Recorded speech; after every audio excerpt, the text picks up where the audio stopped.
저와 여러분에게 은혜 주시길 원합니다. 지난번에 격차와 생활화라는 제목으로 말씀을 전했습니다. 개인도 그렇지만 모든 조직들은 조직이 가지고 있는 목적과 목표와 핵심 가치에 대한 선언과 실제적인 행동, 그것을 실천하기 위한 행동과 실천이 연결되지 않으면 공언은 공언, 정말 공적인 말들은 빈말이 되고 맙니다. 리더들의 입에서, 머리에서 가슴으로, 가슴에서 손과 발로 그들이 먼저 본을 보이고, 또 조직 구성원들에게 머리와 입에서 가슴으로, 가슴에서 손과 발로 그 모든 조직의 목적과 목표와 핵심 가치가 실행되어질 때 실제적인 사건들이 일어나는 것이죠. 일본 경영에서는 목표는 행동을 일깨우고 결과는 행동을 지속시킨다라는 표현이 나옵니다. 분명한 목표, 가치, 그것이 행동을 일깨우는 것이죠. 그리고 의미 있는 결과가 나오게 될 때에 사람들은 계속해서 그 행동을 하게 되는 것입니다. 우리 흉년부에서도 신소크라 대화를 하면서 우리가 그 결과물들이 의미 있는 결과물들을 가져오게 되면 그 다음에는 이런 대화의 의미가 무엇인지를 알게 되는 것이죠. 소니 인터랙티브 엔터테인먼트의 전 사장이요 CEO였던 짐 라이언이 좀 다른 표현을 이렇게 말을 했습니다. 출발하게 만드는 힘이 동기라면 계속해서 나아가게 만드는 힘은 습관이다. 우리 교회 주보에 1번에 나와 있는 것처럼 올바른 기준과 방향성을 정하는 일은 출발점입니다. 올바른 기준과 방향성을 정했으면 그 다음에는 일관되고 꾸준하게 나아가야 합니다. 그래야 우리의 존재와 삶의 방식이 거기에 부합하게 바뀌어지는 것이고, 영적인 공동체인 교회의 질서가 거룩하게 바뀌고, 거룩한 문화, 거룩한 분위기가 자리를 잡게 되는 것입니다. 그러나 하나님께서는 이스라엘 공동체를 향하여 이렇게 책망하셨죠. 이 백성이 입술로는 나를 가까이하고 입으로는 나를 가까이하며 입술로는 나를 공경하나 마음은 내게서 멀리 떠났다. 입술과 심장은 30cm도 제대로 되지 않지만 영적인 세계에서는 지구 이 끝에서 끝까지 그만큼 멀 수도 있는 것이죠. 예수님께서는 바리새인과 서기관들을 책망하셨습니다. 저들의 가르침은 좁대 저들의 행위는 본받지 말라. 왜냐하면 저들은 말만 하고 행하지 않기 때문이다. 야고보서의 말씀은 분명하게 선포합니다. 행함이 없는 믿음은 죽은 믿음이다. 그래서 우리는 우리의 신앙의 고백, 또 우리의 믿음과 실제적인 삶의 격차가 생활을 통하여 메꿔지도록 부단히 노력을 해야 될 것입니다. 그 과정 가운데 우리는 턱 루이스가 말한 것처럼 주님의 은혜가 필요하구나. 그 격차를 생활로 메꾸기 위해서는 성령의 감동과 주님의 은혜가 더 필요하구나라는 것을 겸허하게 깊이 깨닫게 될 것입니다. 오늘 두 번째로 우리의 믿음과 실제적인 삶의 계획에 대하여 말씀을 전하고자 합니다. 하나님의 선하신 섭리하심을 분명히 깨달은 다음에도 우리가 거기에 부합하고 우리의 마음이 똑같이 주님의 원하시는 것처럼 그렇게 주님의 원하시는 것이 되어지는 이 갭을 메꾸는 이것에 관한 말씀을 오늘 드리려고 합니다. 왜냐하면 우리는 믿는다고 고백하면서도 실제로 믿지 못하고, 하나님의 뜻을 고백하면서도 속으로는 다른 것을 원하고 꿈꿀 때가 참 많기 때문입니다. 오늘 본문이 이렇게 말씀합니다. 주 여호와께서 이같이 말씀하셨느니라. 그래도 이스라엘 족속이 이같이 자기들에게 이루어 주시기를 내게 구하여야 할지라. 저는 이 표현을 성경에서 보고 굉장히 이렇게 마음이 갔습니다. 하나님이 이렇게 일을 이루실 것이지만 이렇게 이루어 주시기를 너희들이 내게 구하여야 할지라, 이렇게 말씀하신다는 것입니다. 우리가 이 말씀을 이해하려면 에스겔서 전체의 구조를 조금 이해해야 합니다. 에스겔은 5부분으로 나눌 수 있습니다. 1장에서 3장은 에스겔이 소명을 받는, 그게 주신 사역을 이제 우리가 깨닫게 되는 그러한 대목입니다. 배역하고 이마가 굳고 마음이 굳어서 듣지 않는 백성들에게 듣든지 아니 듣든지 하나님의 말씀을 전해야 하는 것이 에스겔의 사명임을 1장과 3장에서는 말하고 있습니다. 두 번째 부분은 4장에서 24장입니다. 이 부분은 하나님께서 남왕국 유다를 심판하신다는 그런 내용입니다. 이어서 세 번째 부분은 25장에서 32장인데 하나님께서는 그들의 죄에 대하여 아주 민감하셔서 그 죄를 심판하시지만 그러나 하나님은 이방 모든 나라에 하나님이시기도 하기 때문에 이방 열국을 심판하신다는 내용이 25장부터 32장까지 나옵니다. 우리 교회 기도 제목에 예수님께서 온 세상의 창조주요 구원주요 심판주심을 확신하게 하옵소서, 이 제목이 들어가 있죠. 오늘날 신냉전 시대에 접어든 듯합니다. 러시아와 우크라이나 사이에 중국 같은 강대국 또 미국과의 사이에서 힘없는 나라들이 어떤 일을 겪고 있는지 보게 되고요. 그 강한 나라들의 권력은 아마 영원히 지속될 것처럼 보여집니다. 그러나 역사를 조금만 공부해도 아무리 강한 나라들이 기껏해야 몇 세기를 가지 못했다는 것을 알게 되면 하나님만이, 예수님만이 온 세상의 창조주, 구원주, 심판주이심을 확신하게 해달라는 고백이 왜 오늘 이 시대 상황에서 고백되어야지 하는지를 여러분께서 이해하시게 될 것입니다. 네 번째 부분은 이스라엘이 회복되어지는 부분입니다. 바로 33장부터 39장인데 오늘 본문은 36장이니까 바로 이 네 번째 부분의 회복 예언에 포함되어 있는 본문입니다. 하나님은 공의의 하나님이셔서 매를 때리십니다. 한파로 때리십니다. 그러나 그 하나님은 한없는 자비와 긍휼로 자식이 태어난 자식을 불쌍히 여기는 것처럼 하나님은 정말 긍휼히 여기시는 하나님이시죠. 그래서 계속 때리지 못하십니다. 치유하시고 회복시켜 부흥시키시는 자비와 긍휼의 하나님이십니다. 창조주와 심판주가 되시지만 구원의 하나님이 되신다. 이게 바로 네 번째 부분 회복 예언에 나타나 있는 대목입니다. 에스겔은 48장까지 되어 있는데 40장부터 48장까지는 메시아 왕국의 예언이 기록되어 있습니다. 우리가 성경을 이해하는 방식 중에 하나는 모든 완전한 것의 귀결점, 수렴은 예수님이시다라는 거예요. 구원도 예수님에게서 완성되어지죠. 마치 플라톤이 이데아를 얘기하고 가장 완전한 세계를 이해했듯 모든 완전한 것, 완전한 하나님의 뜻은 예수 그리스도 안에서 완성되어집니다. 이 메시아 왕국에 대한 예언이 바로 40장부터 48장에 나와 있습니다. 영적인 성전에 일어나는 놀라운 치유와 회복과 부흥을 이룬 생명수가 흘러나오는 장면부터 거기에 보시면 여러분이 정말 이런 말씀을 가슴으로 읽으면 죽은 심장으로 있을 수 없게 되는 것이죠. 하나님의 말씀을 제대로 이해하면 가슴이 뛰는 경험을 하게 될 것입니다. 이 에스겔 네 번째 부분 33장부터 39장에는 33장에는 이제 아까 말씀드린 것처럼 33장부터 이 이스라엘 백성의 회복이 이제 나오고 있습니다. 34장에는 참목자에 관한 얘기가 나오는데 왜 그러냐면 당시의 제사장과 예언자들이 거짓된 자들이었어. 그 양을 오히려 지키는 것이 아니라 잡아먹고 양을 방치하는 못된 목자들이 많았는데 정치 지도자들도 마찬가지로 아주 불의했습니다. 오히려 백성을 착취하는 그런 자들이었는데 하나님께서 내가 너희들의 참 목자가 돼서 너희들을 그런 악한 손길로 구원해내며 내가 너희를 돌볼 것이다.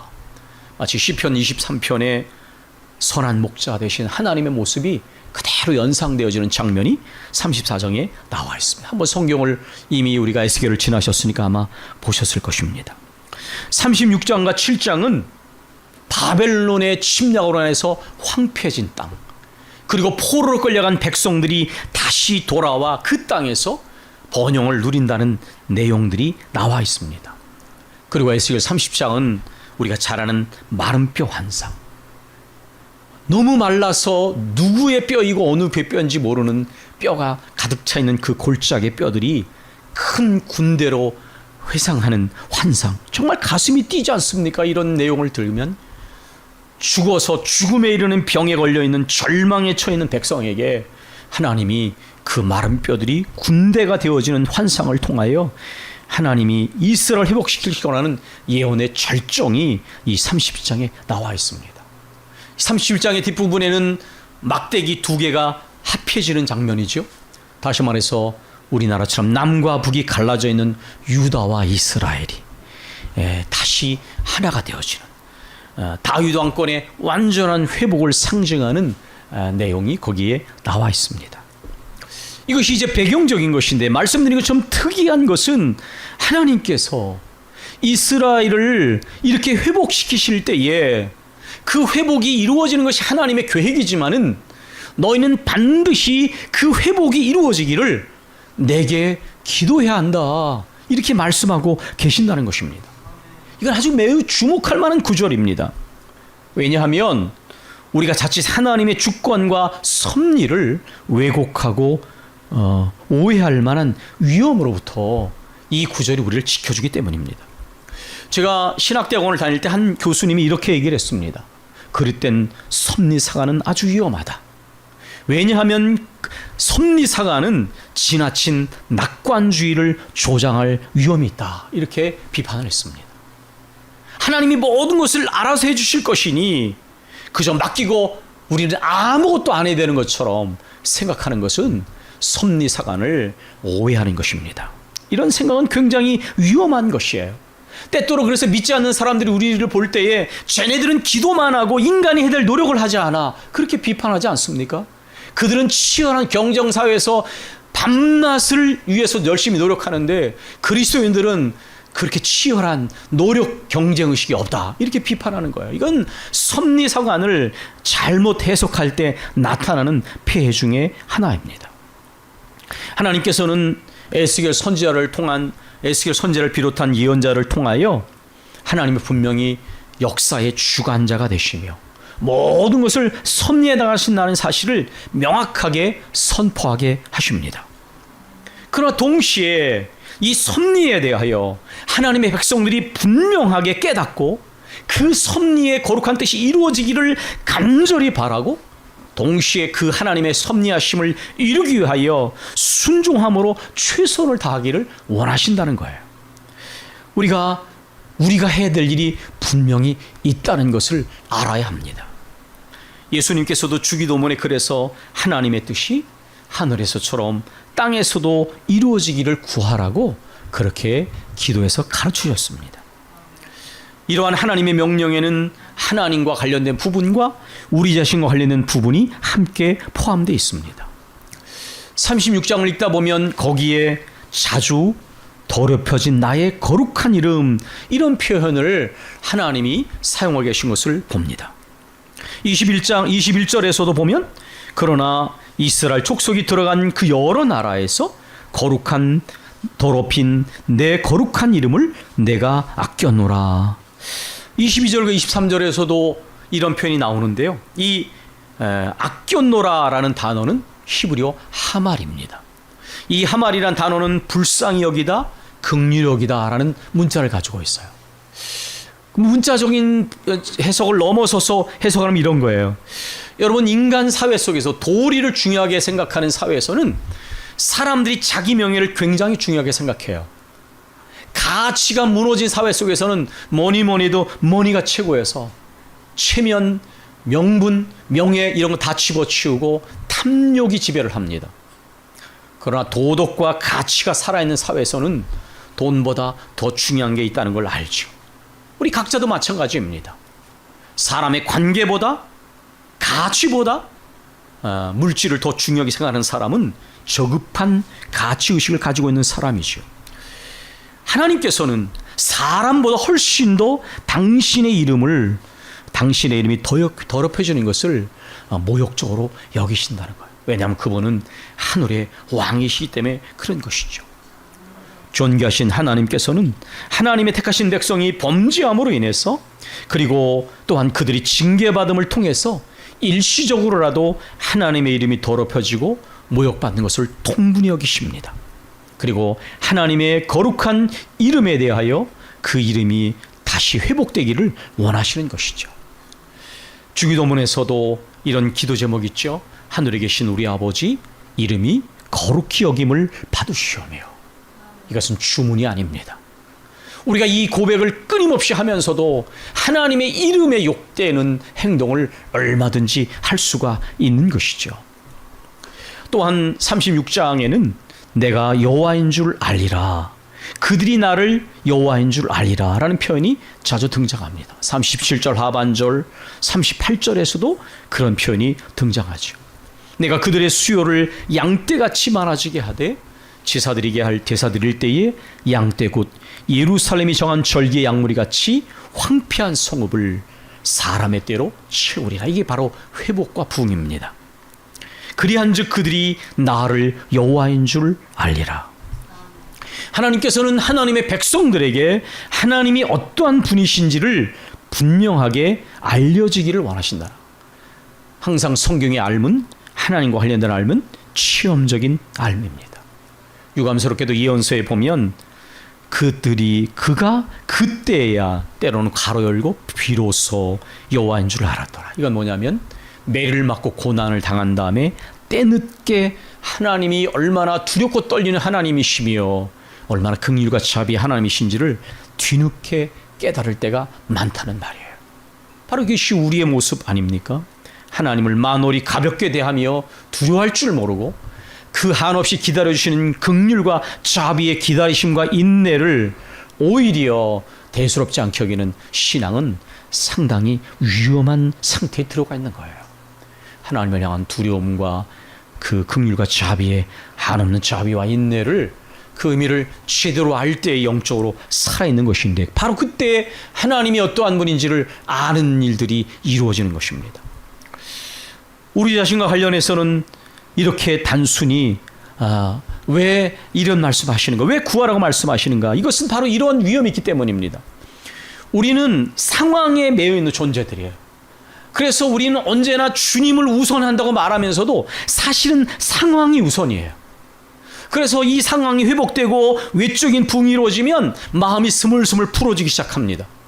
문제가 있을 때 하나님을 향해 간절히 나가지만은 문제가 해결되면 벌써 기도의 마음의 간절함의 정도가 자꾸만 약해져 가요. 이건 우리 모두가 알게 되는 취엄한 영적 위험이에요. 그러나 본질은 상황의 회복이 아닙니다. 하나님의 영으로 채워져서 24절부터 27절 나누면처럼 내가 너희를 여러 나라 가운데 인도하여 내고 여러 민족 가운데서 모아들이고 고국 땅에 들어가서 맑은 물을 너희에게 뿌려서 너희로 정결하게 하되 곧 너희 모든 더러운 것에서와 모든 우상 숭배에서 너희를 정결하게 할 것이며 또 새 영을 너희 마음속에 너희에게 두고 새 마음을 너희에게 주되 너희 육신에서 굳은 마음을 제거하고 부드러운 마음을 줄 것이며 또 내 영을 너희 속에 두어 너희로 내 율례를 행하게 하리니 너희가 내 규례를 지켜 행할지라. 여러분, 여기에서 무엇이 가장 본질이고 우선인지 아십니까? 그것은 우리가 처음에 교회가 세워지고 나서 다뤘던 에스라와 느헤미야의 순서를 보면 합니다. 하나님께서 가장 먼저 집보다 성전을 재건하게 하셨어요. 생전을 재건했지만 그러나 성전은 건물이 아니기에 하나님께서는 에스라를 보내셔서 말씀 회복 그리고 회개를 이루셨습니다. 느헤미야를 통하여 성벽이 재건되게 하셨지만은 건물과 성전이 완성됐으니 이제 안심하게 되면 또 문제가 되는 거예요. 하나님께서는 그래서 느헤미야를 통하여 다시 회개 운동, 말씀에 대한 순종을 철저하게 가르치세요. 이것을 잘 알지 못하면 위험한 일이 생깁니다. 우린 환경의 변화와 회복을 전부인 줄 알아요. 얇은 것이지요. 그러나 사실은 그러면 다시 실패를 반복하게 될 위험이 있는 거예요. 하나님 앞에 바로 서고 하나님과의 관계가 변함이 없고 순종하는 것이 본질인데 우리는 이 순서를 바꾼다는 것이죠. 그래서 우리 교회는 초창기부터 건물이나 숫자적 부흥보다 말씀과 성령의 충만함을 계속해서 구해왔는데 바로 거기에 그런 의도가 있는 것이에요. 말씀과 성령의 충만해서 주님과의 관계가 가장 우선과 중심에 놓여지는 신앙이 아니면 모래 위에 집을 짓는 것이다. 아무리 비싼 건축 재료를 사용해도요, 모래 위에 집을 지면 무너져요. 그러나 그 토대가 견고하면 건축 재료가 조금 싸도 쉽게 무너지지 않는 것이죠. 하나님과 우리 자신과 올바른 관계 회복이 가장 중요한 관건입니다. 28절, 36절 28절, 내가 너희 조상들에게 준 땅에서 너희가 거주하면서 내 백성이 되고 나는 너희 하나님이 되리라. 우리는 하나님의 이름에 합당한 영광과 찬송을 드려야 할 하나님의 택한 백성입니다. 하나님께서는 우리의 찬송과 영광을 받으시기 합당하신 우리의 하나님이십니다. 우리는 그러므로 이 하나님과의 관계를 가장 중심과 우선에 놓고서 하나님의 이루시는 치유 회복과 부흥을 이루시도록 간절히 전심과 합심으로 기도해야 합니다. 그럴 때 우리의 마음의 중심이 분명해서 정말 하나님께 영광을 올려드리게 될 것입니다. 마음의 자세가 흩어짐이 없을 것입니다. 그 크고 놀라운 이름을 온 세상에 증언하고 선포할 사명을 완수하게 될 것입니다. 그리고 하나님께서는 우리의 그러한 모습을 보시고 계속해서 치유회복과 부흥의 역사를 이루어 나가실 것입니다. 이것이 기도가 왜 그렇게 중요한지에 대한 가장 핵심적인 설명이기도 합니다. 기도는 하나님의 자녀와 백성에게 주어진 특권과 선물입니다. 기도는 전적으로 주만 의지하고 주만 신뢰하고 주께만 소망을 두는 믿음의 표현입니다. 기도는 주의 크신 능력과 권세와 지혜가 우리에게 흐르는 영적인 통로입니다. 기도만이 우리가 사는 길이요, 우리가 나아갈 길이요, 세우고 충만케 하는 길입니다. 여호와의 말씀이니라. 너희를 향한 나의 생각을 내가 아나니 평안이요 취향이 아니라 너희에게 미래와 희망을 주는 것이니라. 너희가 내게 부르짖으며 내게 와서 기도하면 내가 너희들의 기도를 들을 것이요, 너희가 온 마음으로 나를 구하면 나를 찾을 것이요, 나를 만나리라. 여러분이 이 배경을 염두에 두시고 이 말씀을 다시 들으셨으면 이 생명력이 다시 살아나며 더 풍성해지는 것을 아마 지금 느끼고 계실 것입니다. 주 여호와께서 이같이 말씀하셨느니라. 그래도 이스라엘 족속이 이같이 자기들에게 이루어 주시기를 내게 구하여야 할지라. 기도할 때에 하나님의 뜻과 섭리에 온전히 순복하고자 하는 마음이 우리 안에 진정으로 자리 잡았다는 증거가 분명하게 드러나게 될 것입니다. 그래서 우리는 이렇게 기도합니다. 전심과 합심으로 기도하는 사람들, 기도에 생명을 거는 무릎의 사람들이 교회 안에 10명 이상 세워지게 하옵소서. 내가 가장 먼저 그런 사람이 되기를 사모하고 힘쓰게 하옵소서. 우리의 기도가 주님의 겟세마네 동산의 기도처럼 하나님의 온전한 뜻을 이루게 하옵소서. 아멘. 우리의 모든 영적인 갭이 메꿔져 우리의 믿음과 기도가 생활로 이어지기를 간절히 소망합니다.